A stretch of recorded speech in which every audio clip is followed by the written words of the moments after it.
ये supplementary budget है, इसी बहुत ज़्यादा में हमारी आलोचना करने की आदत कम, सुझाव देने का ज़्यादा है।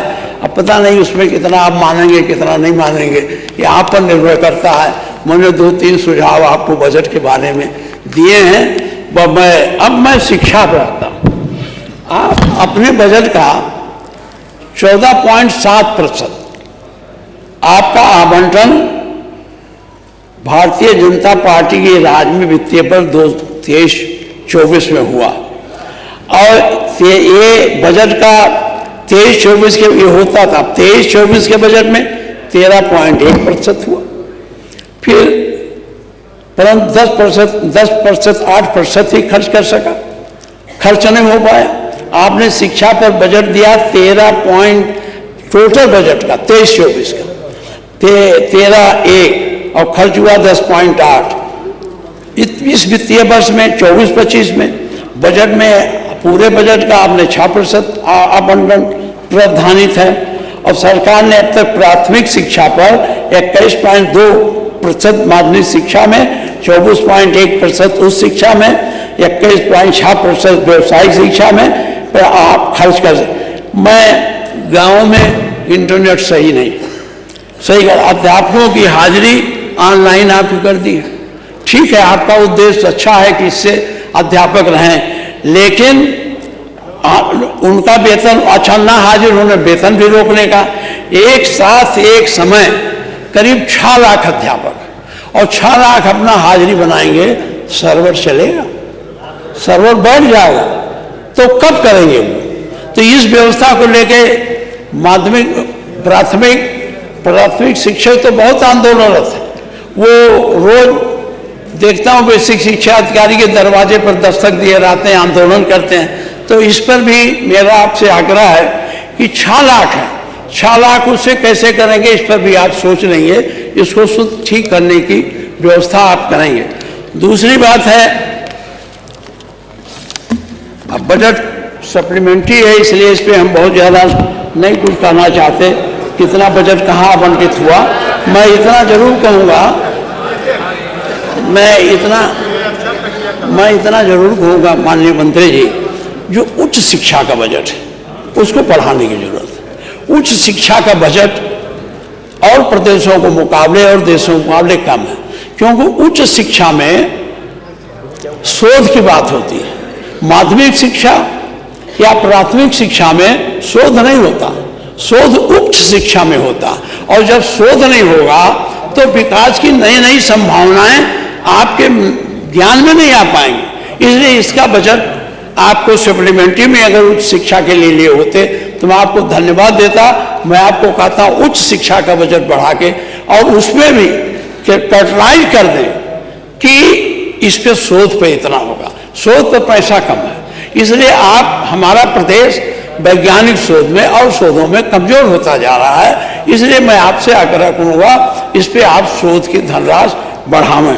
दूसरी बात यह है, आपने प्राथमिक शिक्षा में आपने अच्छा सोचा होगा और उसमें भ्रष्टाचार होता भी था, जो कपड़े दिए जाते थे, जूते दिए, लेकिन आपने कुल 1100 या 1300 रुपये आवंटित किया, 1200। आप कल्पना करिए इस महंगाई में कौन सा वूलन स्वेटर मिलेगा, कहाँ जूता मिलेगा, कहाँ उसे पैजामा मिलेगा, पैंट मिलेगा।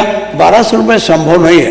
माननीय हम धन्यवाद देते हैं माननीय अखिलेश जी को, उन्होंने इस योजना में पहले 300 रुपया गार्जियन को मिल जाता था, उन्होंने इसे बदल कर कहा नहीं हम खरीद के देंगे। आपने इसको किया, हम ये नहीं कहते आपने पैसा दिया।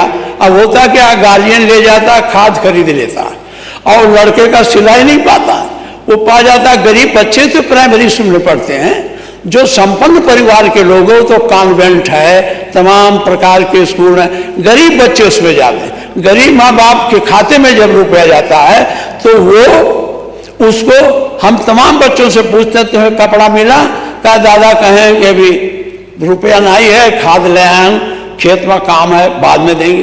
तो ये समस्या है। तो जो आपका उद्देश्य है उन्हें देने का, छोटे बच्चों का, वो उतना सफल नहीं है, निष्फल हो रहा है। कि मैं आपसे आग्रह करूँगा, हमें नहीं कहते आप कपड़ा बना कर दीजिए कि जूता खरीद के दीजिए, इससे मेरा मतलब नहीं है। लेकिन मेरा मतलब यह है कि आप इन बच्चों के लिए कुछ धनराशि बढ़ाइए, उतने में नहीं होने वाला है। इसलिए मैं आपसे आग्रह करता हूं कि मैं जाता हूं गांव में आया हूं, आप तो मुझे जानते, मैं आपके पड़ोस का हूं। तो ये परिस्थितियां हैं, तो ये मैं आलोचना करने के उद्देश्य से नहीं, आपके सुझाव के उद्देश्य से बात कर रहा हूं कि इस पर देखें और विचार करें। दूसरी बात शिक्षा के मामले में यह है कि आपने जो अनुदेशक हैं या शिक्षा मित्र हैं, शिक्षा मित्र के बारे में बहुत सवाल आया। यह शिक्षा मित्र की योजना भारत सरकार की थी, इसलिए आप ज़्यादा नहीं कर सकते थे। माननीय मुख्यमंत्री जी, जो व्यक्ति एक ही स्कूल में पढ़ाएगा, एक पाएगा 78,000, एक पाएगा 50,000, एक पाएगा 6,000, तो उसका मनोबल क्या होगा? हमें नहीं कहते कि आप इसकी व्यवस्था पूरा करें, या तो इनको नियमित टीचर बना दें और एक निश्चित अवधि का कुछ कर दें, अथवा इनके बारे में भारत सरकार को लिख करके कुछ अपना बजट बढ़ा के दीजिए। बड़ा ह्यूमिलिएशन फील होता। एक आदमी वही पढ़ाता 78,000, 50,000, एक आदमी वही पढ़ाता 6,000। आप कल्पना कर लीजिए उसके कष्ट को। अब आप यही हम लोग हैं, एक MLA पावे 5 लाख, हम पावे 50,000, तो कितना पीड़ा होगी। इसलिए उसके पीड़ा का एहसास आप संजीदा हैं, उसके पीड़े का एहसास आप करेंगे और इस पर कुछ सोचेंगे। ये आपने चयन आयोग बनाया, मैं चयन आयोग पहले से बना था, अब की बार तो कुछ भर्ती हुई है। जो मास्टर रिटायर होते हैं, अभी बहुत से पद खाली नहीं भरे जा सके माध्यमिक शिक्षा में। और हमारे मंत्री जी शिक्षा तो नहीं, तो कभी मानते ही नहीं कि प्राइमरी शिक्षा में टीचर नहीं है। एक स्कूल में एक टीचर पढ़ाता। मैंने BSS से, मेरे खुद गांव में कोई टीचर नहीं था, शिक्षा में तो पढ़ा रहा था, तो मैंने BSS से कहा साहब एक टीचर दे दो, तो उन्होंने कहा मेरे पास टीचर है ही नहीं। और ये हम जब यहाँ बात करते हैं तो हमारे मंत्री जी कहते हैं कि हम तो हमारे पास आंगनबाड़ी से लेके और अनुदेशक लेके हमारे यहाँ जगह इतना भरा है कि हमारे यहाँ जगह नहीं। और आप मुख्यमंत्री जाते हैं कभी कभी, अरे जरा घूम के गांव में देख लीजिए, बस्ती जा। अब तो आप हेलीकॉप्टर जाते हैं, पहले कार से जाते थे, पाटन से निकलते थे, इधर से निकलते थे, हमारे क्षेत्र से भी निकलते थे। तो कम से कम इन लोगों को देख लीजिए हैं कि नहीं है, गणना न देखिए इसको। अच्छा एक चीज है, बहुत होशियार टीचर है जो BSS से मिलकर एक स्कूल में 15 लड़के की जगह 5 टीचर बैठे हैं। हम लोग कहते हैं इनको समायोजित करो, नहीं समायोजित है, उनका संगठन इतना मजबूत है कि BSS से लड़ जाता है। तो इस पर भी आप विचार करें, जिससे स्कूलों की पढ़ाई सुदृढ़ हो। क्योंकि इसमें गरीब लड़के पढ़ते हैं, जिनके पास खाना नहीं, जिनका कभी कोई पेट भी खाली रहता, वो तो मिल है पा लेते हैं। तो गरीबों के लिए, जब सरकार गरीबों के लिए होती है, इसलिए मैं आपसे आग्रह करता हूं कि इस पर भी कुछ आप सोचें